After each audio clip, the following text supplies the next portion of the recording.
بسم اللہ الرحمن الرحیم۔ میرے چینل پر خوش آمدید۔ کہانی کا آغاز کرتے ہیں۔ ایک دفعہ کا ذکر ہے، کسی گاؤں میں ایک کسان اور اس کی بیوی رہا کرتے تھے۔ وہ بے حد اداس رہتے تھے کیونکہ ان کی کوئی اولاد نہ تھی۔ اس کی بیوی اکثر کہا کرتی تھی، اگر میرا بھی کوئی بیٹا ہوتا تو میں بھی خود کو مطمئن اور مکمل تصور کرتی۔ بیچاری اکثر کہا کرتی تھی، میری تو یہی دعا ہے کہ مجھے خدا ایک بیٹا عطا کر دے، چاہے وہ انگوٹھے جتنا ہی کیوں نہ ہو۔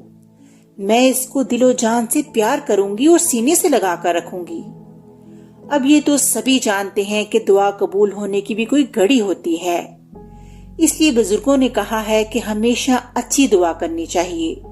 خیر، پھر ایک وقت ایسا آیا کہ کسان کی بیوی کے گھر خدا نے ایک بیٹا عطا کیا جو بالکل صحت مند اور تندرست تھا، مگر اپنی ماں کے دعا کے بالکل عین مطابق، یعنی ایک انگوٹھے جتنا تھا۔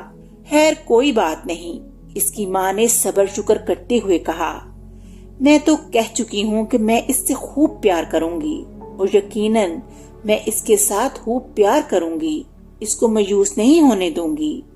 آخر کو یہ میرا بیٹا ہے، مجھے یہ تو فخر ہوگا کہ میں ایک بیٹے کی ماں ہوں۔ کسان اور اس کی بیوی نے اپنے بیٹے کا نام ٹام رکھا۔ کچھ عرصہ بعد جب وہ جوان ہوا تو وہ بہت عقل مندی کی باتیں کرنے لگا، حالانکہ اس کا قد بالکل بھی نہیں بڑا تھا۔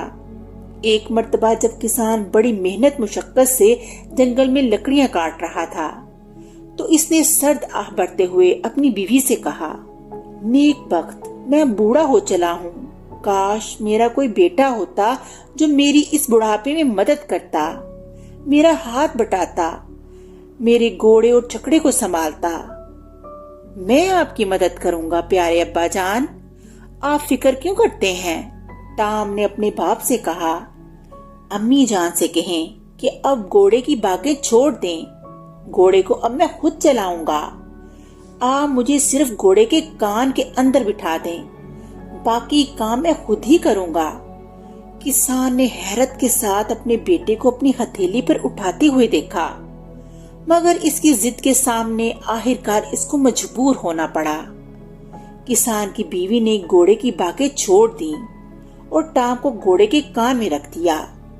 کسان نے اب تمام کٹی ہوئی لکڑیوں کو چھکڑے میں رکھا اور ٹام سے کہا کہ چلو بھائی ٹام، اب گھوڑے کو چلاؤ۔ اب باری تھی ٹام کی۔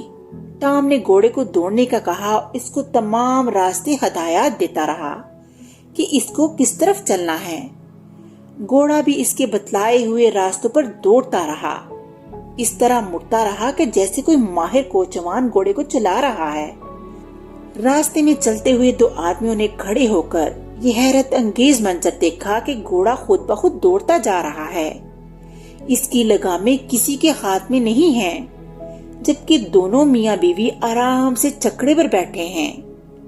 کچھ دیر بعد گھوڑا اپنے مالکوں اور مال اسباب سمیت گھر میں حیرت سے پہنچ چکا تھا۔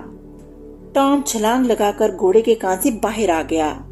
اب اس نے اپنے باپ کے کندھے پر کھڑے ہو کر فخر سے کہا، کیوں ابا جان، کیا میں نے آپ کی مدد نہیں کی؟ آپ ہاں وہاں پریشان تھے۔ کچھ عرصہ اسی طرح بسر ہو گیا۔ ایک روز اچانک کسان کو میلہ لگانے والوں نے رازداری سے کہا، کیوں نہ ٹام کو میلے لگانے والوں کے ہاتھ فروخت کر دو، میلے لگانے والے تمہیں اچھی خاصی رقم دے دیں گے اور ان کو بھی خوب آمدنی ہوگی۔ کسان نے ان سے پوچھا کہ وہ کون ہیں، تو انہوں نے کہا کہ ہم میلے لگاتے ہیں۔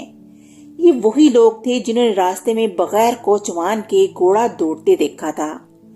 انہوں نے جب گاؤں والوں سے پوچھا تو انہوں نے بتایا کہ کسان کا ایک بیٹا ہے جس کا قد صرف ایک انگوٹھے کے برابر ہے، وہی گھوڑا دوڑا رہا تھا۔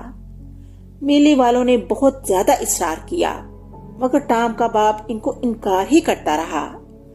ٹام یہ سب کچھ سنتا رہا اور آخر ایک روز اس نے اپنے باپ سے کہا، پیارے ابا جان، آپ مجھے ان آدمیوں کے ہاتھ فروخت کر دیں، میں بہت جلد گھر واپس لوٹ آؤں گا، آپ میری بالکل فکر نہ کریں۔ چنانچہ کسان نے ایک سونے کی اشرفی کے بدلے ٹام کو میلے لگانے والوں کے ہاتھ فروخت کر دیا۔ ان میں سے ایک شخص نے ٹام کو اپنے ہیٹ کے اندر رکھا اور ہیٹ کو سر پر پہن لیا۔ کچھ دیر سفر کرنے کے بعد وہ ایک سرائے میں پہنچا تاکہ کچھ کھا پی لے۔ دونوں آدمیوں نے اپنے اپنے ہیٹ اتار کر ممبر پر ایک طرف رکھ دیے۔ بس اتنی سی دیر میں ٹام نے چھلانگ لگائی اور غائب ہو گیا۔ دونوں آدمیوں نے پورے سرائے میں ٹام کو بہت ڈھونڈا، مگر ٹام سرائے میں ہوتا تو ملتا، وہ تو اپنے گھر پہنچ چکا تھا۔ ٹام جلدی جلدی بھاگتا ہوا گھر پہنچ گیا اور اپنے ماں باپ کے ساتھ بیٹھ کر کھانا کھانے لگا۔ ایک مرتبہ یوں ہوا کہ ٹام کی ماں فرنی پکا رہی تھی۔ عام بچوں کی طرح ٹام کو بھی فرنی بہت پسند تھی۔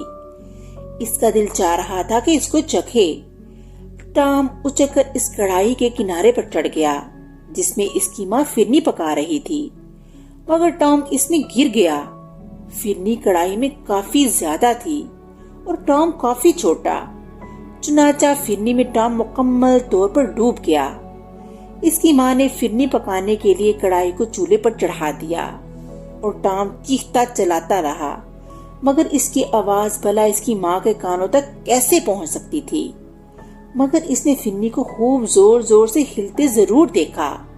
اس نے سوچا کہ فرنی تو خراب ہو چکی ہے۔ اس نے فرنی کی کڑھائی کو باہر سڑک پر پھینک دیا۔ اسی اثنا میں ایک مزدور کام کاج سے فارغ ہو کر چلا آ رہا تھا۔ اس نے جو فرنی دیکھی تو اس نے فرنی کو اٹھا لیا اور اپنے برتن میں ڈال لیا۔ اب جو اس نے فرنی منہ میں ڈال کر کھانے کی کوشش کی تو اس کے منہ میں غیر منوسی ہلچل شروع ہو گئی۔ اس نے فوراً اپکائی کر کے فرنی کو اگل دیا اور ٹام نے اپنی ماں کے پاس پہنچنے میں بالکل دیر نہ لگائی۔ اس کی ماں نے جب تمام داستان سنی تو بے اختیار آنسو بہانے لگی۔ ٹام کے ساتھ ایک مرتبہ ایک اور خطرناک حادثہ پیش آیا۔ ہوا یوں کہ ایک مرتبہ ٹام کی ماں گائے کا دودھ دونے کے لیے جا رہی تھی۔ ٹام بھی اپنی ماں کے ساتھ چل پڑا۔ ٹام کی ماں نے ٹام کی حفاظت کی غرض سے اس کو ایک ٹہنی میں بٹھا دیا کہ کہیں وہ کھو نہ جائے، مگر ٹام کی تو قسمت ہی خراب تھی۔ اچانک گائے کی نظر جو اس ٹہنی پر پڑی تو اس نے اپنا بڑا سا منہ کھولا اور ٹہنی کو کھانا شروع کر دیا۔ ٹام اب گائے کے منہ میں جا چکا تھا۔ گائے نے مزے سے جگالی شروع کر دی۔ ماں ماں، ٹام نے بلبلانا شروع کر دیا، کیونکہ گائے جب جگالی کر رہی تھی تو ٹام گائے کے بڑے سے منہ میں ادھر سے ادھر اچھل رہا تھا۔ ماں مجھے بچاؤ، مجھے بچاؤ۔ ٹام کی ماں نے اس کی آواز اچانک ہی سن لی۔ اس نے بے قراری سے آواز دی، ٹام تم کہاں ہو؟ مامتا کی ماری ادھر ادھر دیکھنے لگی۔ میں یہاں ہوں، میں یہاں ہوں پیاری امی جان، میں گائے کے منہ میں ہوں، مجھے بچائیے، ٹام نے زور زور سے روتے ہوئے کہا۔ مگر اس کی ماں گائے کے منہ سے بلا ٹام کو کیسے نکالتی؟ وہ بیچاری رونے لگی۔ اچانک ٹام کو ایک تدبیر سوچی۔ اس نے گائے کے تالوں میں گدگدی کرنا شروع کر دی۔ گائے نے اچانک جو چھینک ماری تو ٹام زمین پہ آ گرا۔ ٹام کی ماں نے جلدی سے اس کو اٹھایا اور اپنی قمیض کے دامن سے صاف کرنے لگی۔ بیچاری روتی جا رہی تھی، اس پر لگی غلاظت کو صاف کرتی جا رہی تھی اور روئے جا رہی تھی۔ مگر ایک مرتبہ ٹام واقعی ایک خطرناک حادثے کا شکار ہو گیا۔ ایک ایسا حادثہ کہ اس کی زندگی کی امید باقی نہ رہی تھی۔ ہوا یوں کہ ایک مرتبہ ٹام اپنے باپ کے ساتھ مویشی چرا رہا تھا۔ اس طرح ٹام اپنے باپ کی مدد بھی کرتا رہتا تھا، مگر اچانک ٹام پھسل گیا اور رسی کے ساتھ لٹک گیا۔ اسی دوران ایک پہاڑی کوا بھی ادھر آ نکلا۔ پہاڑی کوے نے اس کو اپنے پنجوں سے اٹھایا اور سمندر میں پھینک دیا۔ سمندر میں ٹام کو ایک مچھلی نے نگل لیا۔ بیچارے ٹام کو اب اپنی زندگی کے بچنے کی کوئی امید نہ تھی۔ وہ سمجھ گیا کہ اس کا آخری وقت آن پہنچا۔ ابھی ٹام یہی کچھ سوچ رہا تھا کہ ایک زوردار جھٹکا محسوس ہوا۔ ٹام نے محسوس کیا کہ کوئی مچھلی کو کھینچ رہا ہے۔ اصل صورتحال یہ تھی کہ مچھلی کو ایک مچھیرے نے پکڑ لیا۔ اس مچھیرے نے مچھلی کو شاہی ہانسامہ کے ہاتھ فروخت کر دیا۔ محل میں صورتحال یہ تھی کہ بادشاہ کافی دنوں سے اپنے ہانسامہ کو کہہ رہا تھا کہ اس کو مچھلی پکا کر کھلائی جائے۔ ہانسامہ نے مچھلی کو حاصل کیا اور اس کو لے کر باورچی خانے میں چلا گیا۔ مگر اس کو اس وقت شدید حیرت کا جھٹکا لگا جب اس نے مچھلی کا پیٹ چاک کیا تو اس کو ایک ایسا لڑکا دکھائی دیا جس کا قد ایک انگوٹھے سے بڑا نہ تھا۔ خان سامہ نے جلدی جلدی اس کو دھویا اور بادشاہ کے آگے پیش کر دیا۔ بادشاہ نے جو ٹام کو دیکھا تو وہ بہت خوش ہوا۔ بادشاہ نے دیکھا کہ ایک صحت مند اور چاقو چبند لڑکا اس کے سامنے موجود تھا، مگر اس کا قد صرف ایک انگوٹھی کے جتنا تھا۔ بادشاہ نے جو ٹام کو دیکھا اس کو اپنی آنکھوں پر یقین نہ آیا۔ وہ تو اس کو افسانوی کہانی سمجھ رہا تھا، مگر یہ لڑکا جو محض ایک انگوٹھے جتنا تھا بڑا ہی تیز ترار تھا اور خوب باتیں کر رہا تھا۔ بادشاہ نے ٹام کو پیشکش کی کہ وہ دربار میں بھی آیا کرے۔ جلد ہی ٹام تمام اہل دربار اور محلے والوں میں ہر دل عزیز بن گیا۔ سب لوگ اس کو دلچسپی سے دیکھتے اور اسے باتیں کرتے۔ بادشاہ نے ٹام کے لیے ایک چھوٹا سا گھر بنوا دیا جس میں تمام ضروریاتی زندگی کی اشیاء موجود تھیں۔ شاہی درزی نے اس کے لیے بالکل بادشاہ جیسا لباس، سلک اور ویلوٹ کے کپڑے تیار کیے۔ بادشاہ نے فوج کے سربراہ کو حکم دیا کہ ٹام کے لیے ایک ننھی سی تلوار بھی بنائیں جو ٹام دربار میں لے کر آئے۔ اس کے علاوہ اس کے لیے ایک چوہے پر زین باندھ کر ٹام کو اس پر سواری بھی کروائی جاتی۔ ٹام اس چوہے پر بیٹھ کر دربار میں جاتا تھا، بالکل اسی طرح جس طرح دوسرے درباری دربار میں حاضری دیا کرتے تھے۔ یہاں تک کہ جب بادشاہ شکار کے لیے جنگل میں جاتا تو ٹام بادشاہ کے کندھے پر سوار ہو جاتا اور بادشاہ سے باتیں کرتا رہتا۔ بادشاہ اس کی باتوں سے بہت محظوظ ہوتا تھا، مگر جب کبھی بارش آ جاتی تو ننھا ٹام فوراً بادشاہ کے کوٹ کی جیب میں گھس جاتا اور مزے سے سو جاتا۔ پھر جب بارش تھم جاتی تو بادشاہ اس کو دوبارہ اپنے کندھے پر بٹھا لیتا۔ ٹام کافی عرصہ انہی ہنگاموں میں مصروف رہا، مگر ایک روز اس کو اپنے والدین کی بڑی یاد آئی۔